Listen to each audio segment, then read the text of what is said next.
It's so weird how it becomes a privilege to do something that Even you just When love. people any ask, film, why did you get just your anything bachelor's? Educated. art based in general in film Mm. is quite difficult. Okay, professional. Welcome to the Mukundi Foundation Limited podcast series. For more information on what this podcast is about, check out our introduction video on YouTube at Tanaka Mapundira. For now, let's get into this episode. Hi, Sophia. Thank you so much for joining me today. How are you doing? I'm good. Thank you for having me. Great. That's good. Please do go ahead and introduce yourself briefly and tell us about what you do as a creative. My name is Sofía Peypoch. I'm a visual artist from Mexico. I mainly focus on film, but I like to say that my films are for readers as well because they carry a lot of text in them. Okay. And I also write poetry. What kind of poetry do you write? Um, I guess I don't know if this is a term, but experimental poetry. I sort of like to talk about my life through poetry, so it's like very long sentences, but at the same time, I work a lot with loss of words. Okay. So yeah, it's like feeling the like when you read the poems, I guess you have to fill in the blanks of the words that got lost in the way. Oh wow, that sounds like quite an experience. Thank you for sharing that. Now, if you don't mind, please do share with us your journey from high school or even from before then up until where you are now. I would really love the audience to hear about your journey and hopefully learn something from it. Well, I've always been very manual and very, oh, what's the word in English? Very, yeah, I've always been very creative, I guess. And um, when I was a kid, I really liked painting and drawing and working with clay and things like that. And my mom got a camera that you only recorded like 1 minute long videos. And so I would make small films with my brother, like Okay. really small. And so I guess my mom figured that I was interested in film, and she started sharing texts for kids about making films. And I guess I sort of intuitively got into it because I never really asked my mom like to share these texts with me, or never said I want to be a filmmaker. And so I always figured I would be either an actress or a painter or a fashion designer or something like that. Okay. And throughout the years growing up, I was always, whenever I changed my mind on what I wanted to study, I always came back to, it was always something creative, and I always came back to film, always. And so I guess that I was fortunate enough in high school to know what I wanted to do and to pursue it.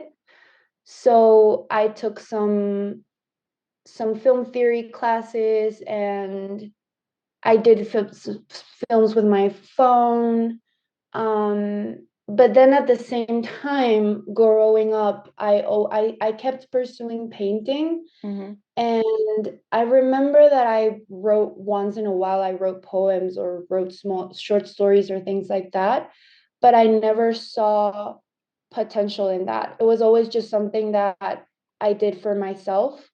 And 2 years ago, I started writing, and then I realized that there was a lot of potential there. And I've never really taken any class or anything, but it's just like a voice that I hear. And regarding film, when I decided to pursue it professionally, I started preparing for a film school here in Mexico that's very prestigious, I guess, which is a word that I hate. I get that. Yeah. Yeah, but I don't know how else to describe it. And anyways, so it's a very tough school to get into because they only take 15 people a year. That is crazy. That is crazy. And because they have like the evaluation process is like a 4-stage evaluation. So first is like a written exam, then is like analysis, then you have to make like a story and 5 photos, and then it's like an interview with a short film. So it's like a whole thing. And I applied for this school for 4 consecutive years. Oh, wow. Yeah, I'm very determined. Kudos to you for the Stubborn. determination, hey? Yeah, and but I guess it was because I really wanted to do this. Yeah. And um so I knew that if I went to this school, or like I guess at that time I figured that if I went to this school, all the things that I wasn't learning on my own, I would learn then. Because I'm very self-taught, if that's a word. Yes, that's a word. Well, in my vocabulary at least. Yeah, well, it should be a word if it's not. And anyway, so while applying to the school, I studied briefly art history, which was very theoretical for me, but at the same time it was good because it was a different perspective on how I saw things, because I'm usually very hands on deck, and this was more analysis and things like that. And yeah, eventually I got accepted into this school, and the so you can choose a specialty, and the specialty that I chose was cinematography, because Why I did figured that you, that was something. sorry, why Sorry. did you choose that specifically? Because, and no disrespect to my friends who study direction, but I just figured that it was something that would be more complicated for me to learn on the way, because it's very technical. And I mean, I'm not saying that you can, because I know a lot of brilliant cinematographers that didn't study film at all. But I think that for me, it was a path that was, I don't want to say easier, but it would give me a more complete education. Okay, I And get that, yeah. yeah, so yeah, that was, I think that that was my process of being fortunate enough to having someone. And it's funny because when I was in high school specifically, I had a lot of people with me that they didn't know what to do with their lives. And I was always thinking like, whoa, that must be very tough to have all these expectations on you from your parents and from grown-ups around you, 100%. thinking that you have to choose. Yeah.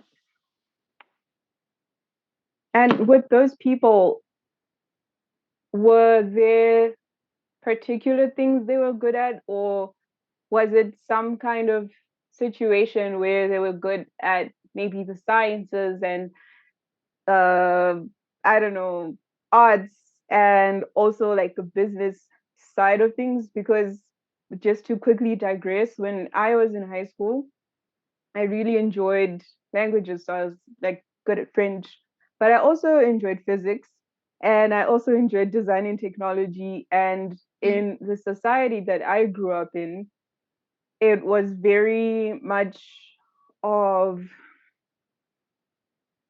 a traditional system, for lack of a better word or a better expression. Traditional system where it's like there are these boxes.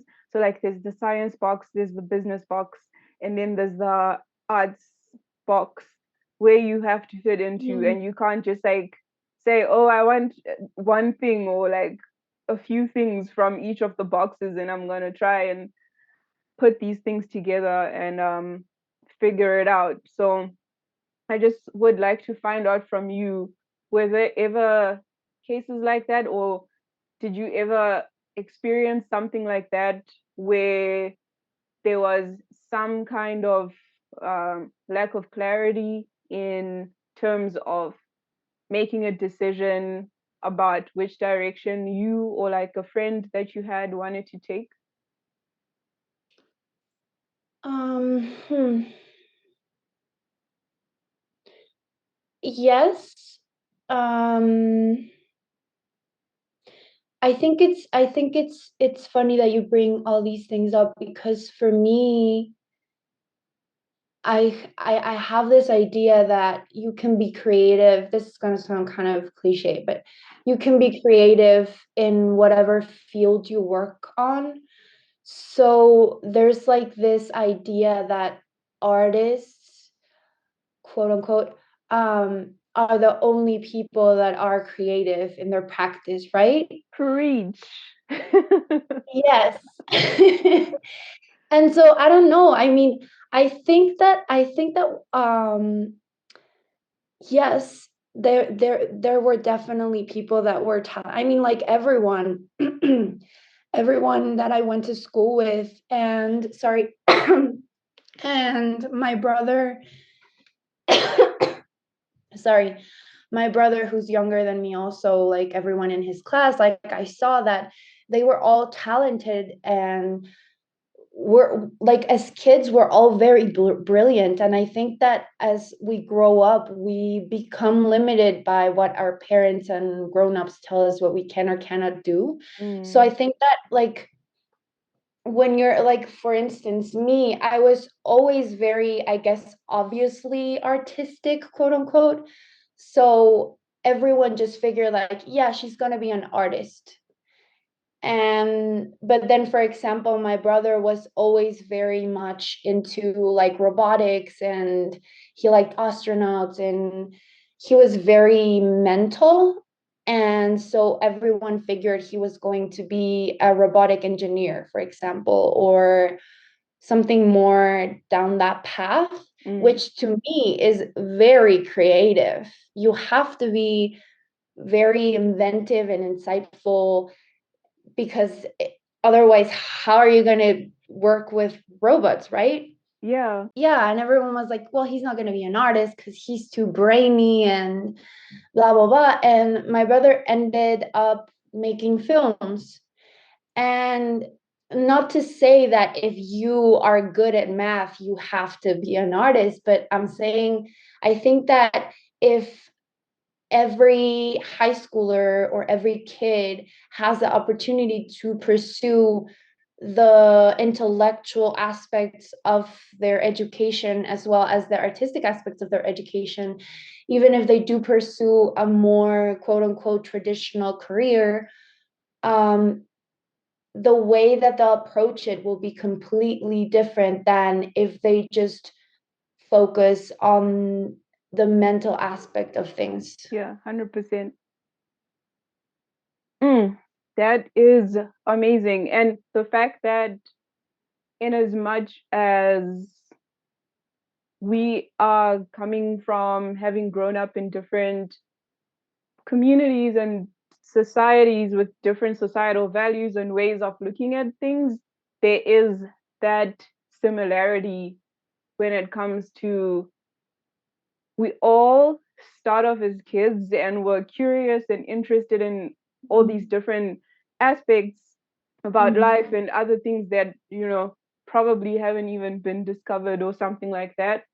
And then as we grow older, we have all these voices around us telling us that this is how you should go. This is the path that you should follow according to what has been done already. And I just want to find out from you, like, what's your take on that kind of situation, and how would you perceive an ideal way of bringing children up that basically, yo, this is getting a little too deep, but that is a little less focused on specific parts, or that is not going to coerce them into a way of thinking, quote unquote, inside the box. I think what you're saying is brilliant, because the reason why our curiosity and need for exploration and expansion is shut down is because, and which is why it's as common in here as it is with you, it's because we live in systems, and so obviously we need to fit in the system in order to be functional within it, right? Yeah. So of course I think that this is when individuality is removed from the equation, because it's like, instead of being individuals with different interests and needs for exploring and things like that, we are seen as, right, so this person is creative, so she will be an artist, and this person is very smart, so he will be an economist. I don't know. And so that even makes you grow up into thinking that you have to be, whatever you do has to be functional. Like whatever you do has to make money. has to make money, and Yeah. has to, in a way, help society keep making money and keep growing. Like, and most of the time within that expectation, no one ever tells you what you do, whatever you choose to do, should give you something in return. Because if you decide to be an economist, my sister is an economist, and if you decide to be an economist, she doesn't work in that field, but that's what she studied. And if you decide to do that, you should be able to be happy with what you're doing. It shouldn't be something exhausting. And it's so weird how it becomes a privilege to do something that you love. Oh, tell me about it. Yeah. Okay, great. Before we end the episode, I really don't want to end this episode because this conversation is so intriguing. But before we do that, is there anything you would like to say to a young creative person who might be listening to this and is trying to figure out how to get to where they want to go? Yeah, I think that I would first say to pursue your curiosity, even if you think that it's not going to lead you anywhere productive, or if people tell you like that's a waste of time, like whatever. Just pursue your curiosities and experiment. And to be more specific, I think that, and I think I would suggest this to any young kid or any adolescent or teenager, to just explore different mediums that they haven't even explored. Like if you like to paint, explore writing. And there are a lot of techniques online and in books that are liberating for creative expression. And I don't know, like I think that with film, what came so natural for me is I grabbed the camera and I was just filming whatever interested me. So do that, just do whatever interests you, and in a way that helps you find your own language, and it helps you understand the paths down to which you want to take. And I don't know, if something calls your attention, just seek out people that do something that's nurturing. And I think I would also add, because this is very helpful for me, I would add to go out and contemplate nature, because nature always gives you the best feedback. Yeah, 100%. Yeah. Well, that is one gold nugget that honestly, when you were speaking, I also was taking notes for myself. I believe that one can never stop growing or constantly evolving, and there's always something to learn from every person that you meet, every experience that another person has, and every experience that you have as a person. But yeah, anyways, thank you so much, Sophia, for coming on and sharing your story and your journey with us. I really, really appreciate you taking the time to do that. Oh, it was an honor. Thank you so much, Tanaka. No problem. Okay, catch you guys in the next episode.